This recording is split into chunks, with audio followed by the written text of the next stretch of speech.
Is this less formal right now? This looks like a fucking McDonald's commercial, to be honest with you. Dollar coffee. Dollar coffee, $3.45. You can't beat it. All right, I'm literally going to take off from there. So we're going to talk today about motivation in general between the three of us. This is going to be across the board, less formal generally.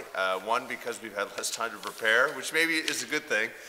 So there won't be as much mic hogging, but also more importantly, the three of us share very different types of motivations and why we come to the gym, and I think that's really important. And I think we also vary on the scale in terms of why we're motivated and how much we are motivated to do the things that we're doing. Is that fair? Mm-hmm. Okay, so a long time ago, when I was when I was in volleyball and starting in general fitness, I would say genuinely motivated. I got up and all I was thinking about was sport, and all I was thinking about was getting fitter, and it was all I wanted to do all the time was try to be better at what I was doing. Right around 32, I noticed there was a real change in my motivation to continue to stay active and try to reach goals and what that was going to look like. And that might have been a lack of planning on my part, where I was not visualizing well enough where I wanted to be, or I wasn't where I thought I would be. There's a whole bunch of factors. I think there was also a lot of lifestyle changes that happened at that time. Sure, yeah. That's fair. I don't like to put that in the way, but yeah, some things in life might have changed for me. You have a very physical job, and you took a much larger role in that job at that time, right. Which I think. And do you think any your total training time or being an athlete at that point too had kind of burned you out a little bit? Very possibly. I was training quite a bit up to that point, when we first opened the gym. Mm-hmm. I would say 2 to 3 hours a day was my training load, and that had dropped down to I just need to get through an hour a day. That's where I wanted to be. And then that started to, when I was in the busier time of year, it was okay, 1 hour a day, 4 times a week. That's what I can commit. And then when you try to come back around from that, that's a hard thing to jump off from. So what I tried to focus on, or I guess, so there were notable lifestyle changes that ate up a lot of time, and I just moved away from motivation and just genuine dedication to coming into the gym and getting work done. And I don't know if I can even conceptualize or visualize or articulate what that looks like for me, but it was just, my bags are packed and I'm coming to the gym. That's all there was to it. But I think too, it just became a part of your schedule. Right. So it wasn't even an option of, ooh, that workout looks like fun, I'm motivated to do it. It was just these are the days that I'm working out. Right. And these are the days that I'm going to be at the gym. Totally. So, a lot of people might fall into that bracket that I'm in. I feel like I'm still into it. I'm feeling a little bit more rejuvenated lately. I'm sure as the season rolls on, my personal lifestyle season and work season, that'll diminish a little bit. But I know I want to stay healthy and I want to stay fit. I know that more than anything. That's just a reality. I take a lot of pride in being healthy and being fit. Where I am on that spectrum is more or less irrelevant. I just know I want to be fit. So I know what needs to happen in order for me to close that gap. So my motivation is not what's driving me, just a general assumption that I know I need to be into a gym. So I used to call it back in the day just autopilot mode. When I get home, I don't lose the momentum of the day. I just pack my bags and I throw my protein shaker in there and I go to the gym. And then I'll worry about the rest when I get home. Is that fair? Yeah, definitely. Cool. So my question to you as a coach is, do you think that provides improvement, that autopilot mode? I don't know. It's better than nothing. Is it getting me the improvement? I often run into a problem now where it's I don't feel like I'm where I deserve to be, which is a mistake because I'm probably exactly where I deserve to be. Do you know what I mean? Does it give me, do I feel like the improvements I see now correspond with the same amount of improvements that I had before when I was motivated and intentful in my training? No. There is a huge difference to intent. And your time, my time in the gym or in volleyball before was so singular focused in improvement, and now my singular focus is survival. And there's a huge difference in those outcomes. Regardless, I still find my time in the gym extremely valuable. And I think that's important for people to remember is that it is better than nothing. Like, even if you are in that place where you're struggling to get into the gym, as long as you're in here, it still will be productive. Yes, it might not make you the athlete you want to be, but you're not going to go backwards. Right. And I remember from my second to third year of university as a varsity athlete, I didn't train over that summer for whatever reason. I played volleyball all summer, but I didn't do any physical training. And I remember not being happy with where I was. And I was like, I will never, ever, as long as I live, let myself get to that point where I went 6 months without being in a gym. Like, I was so unsatisfied with where I was at. I was like, I just can't do that again. Do you think that, like... It's a lot of Chris podcasts. I know, I love this. I want to keep asking you questions. So do you think that, like, your time, can you compare, like, your experience as a high-level athlete to, like, sport for fitness, sport for life, fitness for life? Sure. Like that type of concept? Yeah. I would say emotions run a lot. It's very, like, volleyball for me was very emotional. Like, high level sport was very emotional driven for me. Like, I just woke up with a chip on my shoulder from go, and I would just thrive in that place for years. Like, I lived in that zone of being mad and focused and energized and angry and all of those, like, really powerful young emotions for a long time. And once that disappears, like, once you don't wake up like that anymore, it's a different life. Like, it really is. I feel like it's hard to overcome that, and I struggle with that transition, and you have been with me in that transition where the last 4 or 5 years, it just hasn't felt the same. One, I think when you're in a high-level sport, you are trying to beat somebody, and you know you need to be the best version of yourself in order to do it, because somebody's knocking on the door to take it from you. You have a clear vision of what Yeah, and that it's is. like, all I want to do is hammer these assholes. Like, that's my whole life, and I'll do anything. And then now I just want to come into the gym and have fun. Right. And that's a way different world. You know what I mean? It's probably healthier in the long run to be in this mind state if I can clarify my mind here and get over the fact that I'm not a 20-year-old man and that I'm a 35-year-old male looking to stay healthy. That there is a chasm of difference there that I have yet to be able to bridge. Right. But I think I know where I want to be. I just have to be more comfortable in that place. Do you wake up motivated, is the question. I do, and I know that you're, like, gonna make me laugh when I talk about this, but shout out to Matt Robley, yeah. But I genuinely do wake up excited to train every morning, and Chris can speak to that because I think he finds it really annoying. Yeah. But 100%. I probably am too far on the other side of the spectrum where I'm almost a little bit obsessive about it. I I find great comfort out of planning my day around when I get to train, how I eat in order to train, how I recover in order to train. So that whole process is very comforting for me. And Chris and I, have no question, have very different outlooks on motivation. I can appreciate where you're coming from, because when I was in a volleyball house of boys, we woke up and just talked about volleyball. So I know where you are. I think the difference is that was more like externally motivated. And Amanda's true. is definitely more like internally. Yeah. Like, for myself, I want to do this. Do you ever wake up not feeling motivated? There's a question.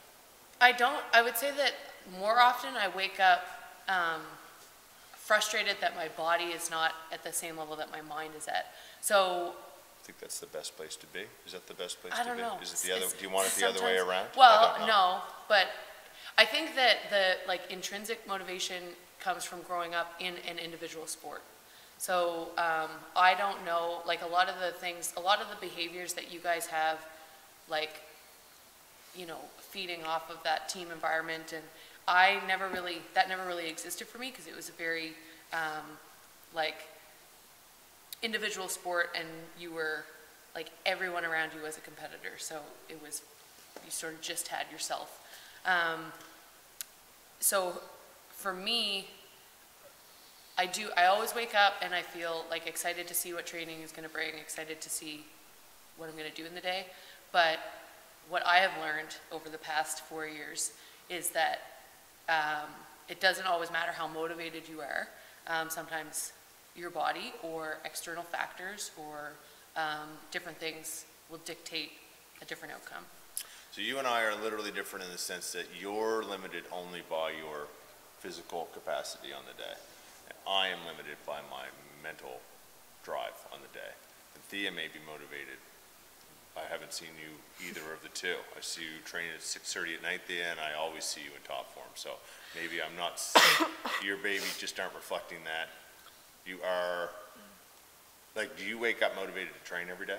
No. This is my question. No? No, and that's where like the motivation versus discipline is kind of like more in my life, where like I can, I know I have my Olympic weightlifting goals and I can usually get myself out of bed and like can go do that. Right. But it's more just like I want to do these things and this is one step. Like I have to come train if I want to do those goals. Okay, so. I also, sorry, I want to like, because I always try to explain this if I'm talking to people about motivation. Like, I do always wake up and think like, I'm excited to train today. That's probably my favorite part of the day. Mm-hmm. But that mindset or that like motivation factor is not, it's a skill that you work on. Yeah. Like, it's not like you just are a happy person and everything is rainbows and lollipops. Like, you have to, I guess that comes from what drives your goals and what drives you, period. So Right. I'm excited to train because I have specific goals that I want to reach and I know that that's the only route to get me there. And I would never say that like I don't want to be in the gym or like I don't want to weightlift. It's more like being dedicated to the fact that it's going to still be hard and it's probably not going to be easy, and I still need to do it.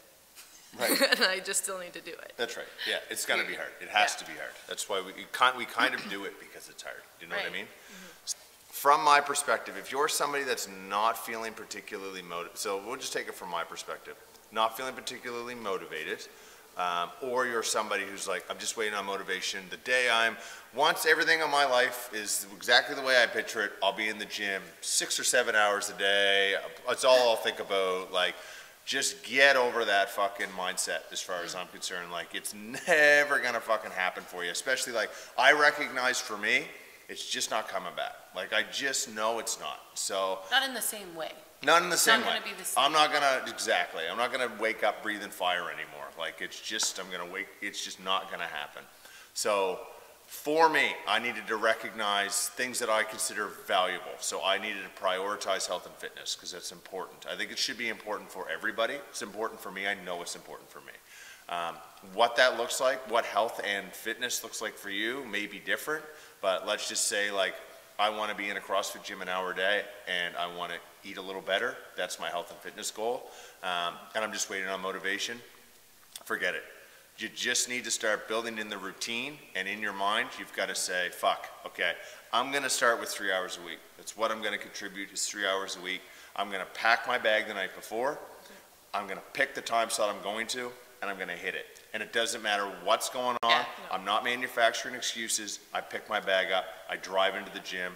Once, I say this like, on the off chance I do a 6 a.m. class or even like a 9 a.m. class if I'm feeling adventurous, the hardest part is just getting your feet on the floor. Yeah. That's the hardest part of any program. And so it's the same thing. Like, the hardest part is getting in the door every day. You know, the second you're through the frame, you're fine. So commit to a routine. If you're a little bit more, if you're feeling a little bit more passionate about it and you have early motivation, then pick your time slots and hit them, sign up early, and don't make excuses for it. And tell somebody else, like, that's the accountability factor is huge when people, it's just human nature that you feel like you're letting somebody down if you. Yeah, and the buddy system is nice if you've got a buddy that you either I don't want to say join with, but somebody who's like gonna be there for you every day. Recognizing and seeing a friendly face every day makes a huge difference because you can start to feed off each other's positive energy.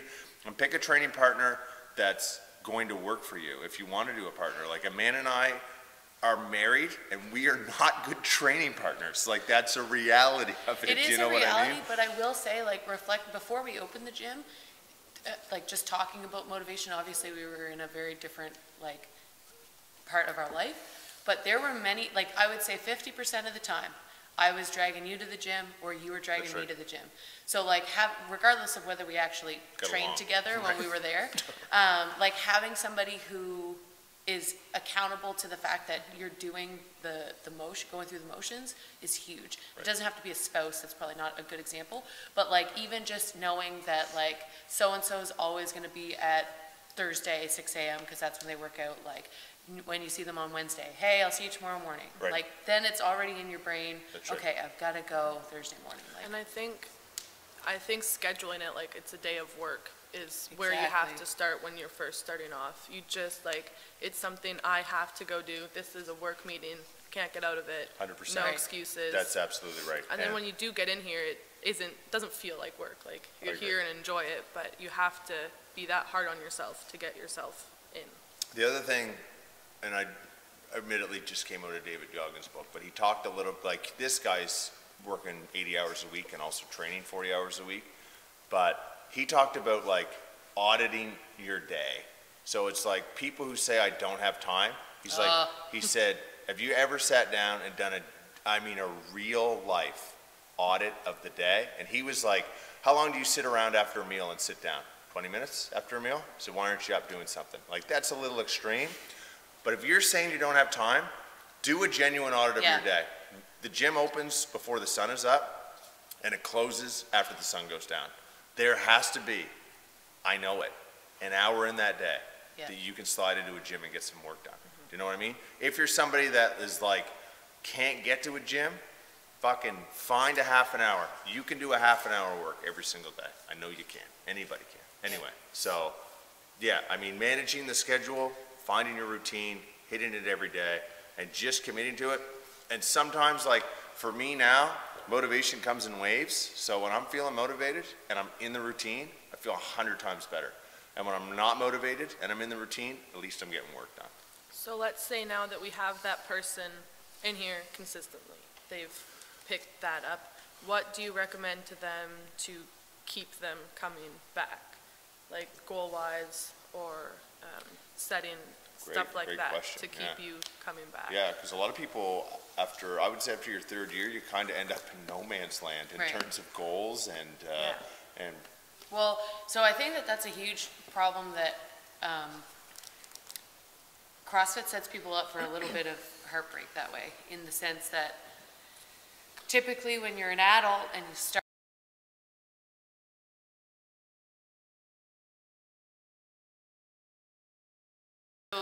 when you look at a sport like Olympic weightlifting, when people have been doing it for several years and they have a better idea of sort of what their max capability is, they're looking for 1 kilo increases over a year or sometimes longer.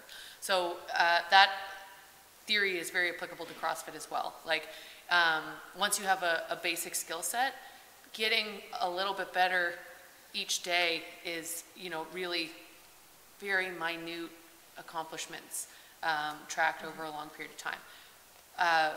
In saying that, I think it's important to assess and reflect on what does motivate you. So are you somebody who's going to be completely discouraged if you don't meet your goal by X date? Are you somebody who's going to be so obsessed with that skill that you're going to, you know, do it to the point of injury, and then, you know, that's a whole other problem? Or are you able to work diligently at it and accept the fact that you're getting better even if you haven't necessarily accomplished the goal by the date, and sort of go from there? Yeah, like that's like if I was instantly drawn to people who, some people are motivated by weight loss, and they're like, fuck, I ate right all month, I was in the gym 5 to 8 hours a week, I lost 1 pound. And you're like, that's 12 pounds a year. That's 24 pounds in 2 years. got to look at it the same way from a skill set point. Right. Like, I worked on it. I've been driving. I've been running. I've been doing everything as hard as I can. I PR'd Fran by 5 seconds this year. Right. Well, it's 10 seconds in 2 years. Suddenly, like, we're starting to knock some real numbers off. But yeah, it starts to get further and further and further away and harder to hit. Do you know what I mean? I think at that point too, a big help for me was to take it away from performance and skill goals and more like mindset goals. Right. Yeah. So then my goal for a workout would be to put my hands on a bar within 3 seconds of finishing something. Take shorter breaks. Yeah, and then no matter what my time was, I could have been the slowest person of the day, and I could be satisfied with how that workout Totally went. right. Yeah, so the last time I did Isabel, I said I'm not going to do any less than 2 reps. Yeah. And my time was like 5 minutes slower because Yeah. I'm so bad at cycling. But I was so satisfied with the outcome that I was able to just stay away from the single rep grind. And maybe that's a better way to start to approach workouts is like, how can I approach this particular training session to improve my general capacity outside of my current comfort zone? Like, it's when you start to make the transition from single toes to bar to stringing toes to bar. But when you're stringing them, you're not making contact, but you're working on a movement progression that's going to make you better in the long run. Yeah. You know what I mean? So it's those small goals and those small concepts that you need to be trying to address more frequently. Do you know what And I I mean? think too, I really wanted to hit on this, like we chatted about before, but when I first injured my ankle, you had said to me, like, because I was so focused on this one goal that I wanted to reach, and I felt like I had a deadline, and it was, I just had so much pressure around it, you said to me, like, you can do everything right and still not reach your goal, and that's okay. And that was a really hard thing for me to process, but it made me realize that, like, if you don't enjoy doing the process, you're in for a really rough time. Yeah. You can Like- put your heart in, like, people coming from sport might recognize this, but you can give your 100% and still come in second place or not even podium. Like, you can be the hardest fucking worker in your sport and finish dead last, and that's tough. So you've got to reconcile that with the realities of what's important to you when you're doing something like this. Do you know what I mean? And stay engaged in the training and what you're probably, in the long run, what you're actually getting out of your time. Yeah, in the and it's gym. also really good to bring it outside the gym too. Like if people are getting frustrated, like, oh, I haven't been able to overhead squat still, like I still have to use an empty bar for this movement. And it's like, yeah, but did you get out of bed this morning pain-free? Or like, Totally. even more like mentally for me, like if there's a hard task in my day, I can approach it the same way like I would a CrossFit workout. Like this is gonna be 60 minutes of a tough thing, but like seriously, I have to, like, but if I can work out in the gym and do the things I do here, that this will be an easy job interview. That's or right. like Yeah. Right. Easy those transition. things will Yeah. make tough things a little easier. I agree. Can we just like sort of bullet point Yeah. some habits that, Yes. like, I know you Yes. already talked about it with the Let's class. talk about our habits. And yeah, okay. So Go for it. my habits. Here we go. I am. How about I say yours and you say mine? No, I'm just Holy fuck. Lists. Just fucking lists. That's Amanda's habit. Just fucking lists. Okay. My habits for a daily routine to know that I'm going to be successful. I'm up at a decent hour. I start with a small task, which is either make the bed or do the dishes. So I'm already task oriented on the day. I'll pack my gym bag. I'll do work or associated work tasks. I know I am absolutely going to be in the gym no later than 5:30 every single day. I'm either coaching, training, or some variant of support in the gym. That is my day for getting in here. Under no circumstances, like that 5:30 on is my time at the gym. It doesn't matter if I'm in the midst of the busiest part of my season. My work is done, and if I need to come home at 9:30 and do work from 9:30 till 11 o'clock, then that's what I fucking do, but that's my time block in the gym. And, you know, if that means I'm tired the next day, then I'm tired the next day. I mean, who gives a fuck? You know what I mean? People are tired all the time. So that's my motivation, right? That's my routine for success. It starts with small tasks, preparing my equipment early, and knowing my time slot in the gym. Knowing that that's just non-controversial, that's when I'm in the gym. Coach, blend with Thea. So I Oh pack boy, here we go. 4:44 a.m. Go to bed. 4:46. No, that's not. I'm not Brush giving you teeth. my day. I'm giving you my habits. So I packed my bag the night before. That's a huge one for me. I don't know why, but it just always seems to take me a ridiculously long amount of time. amount of Hours. time. Yeah. So I packed my bag the night before. I do meal prep on Sunday so that you don't have to worry about meals through the week.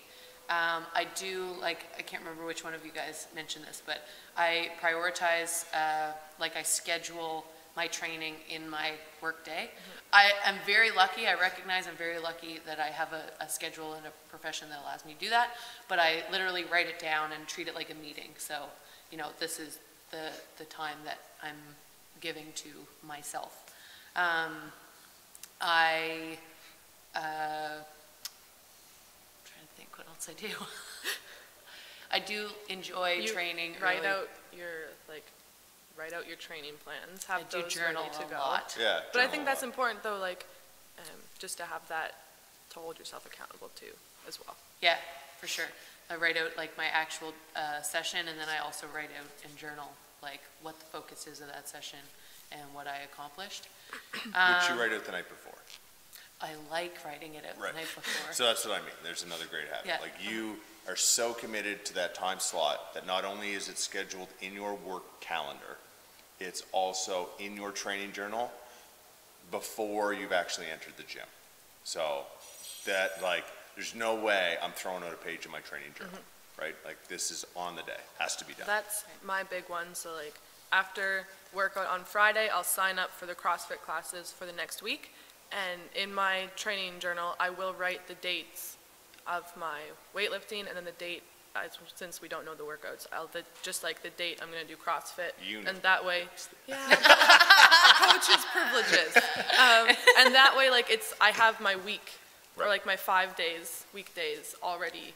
There's no wiggle room. Right. This is I like that. That's what's totally happening. Cool. Awesome. Good stuff. I'd say our major takeaway is prepare early. Right. So that when tomorrow comes, you've already dedicated your day to making those healthy choices. Thank you for joining us, and stay dedicated. Motivated. Motivated. Disciplined. See you guys.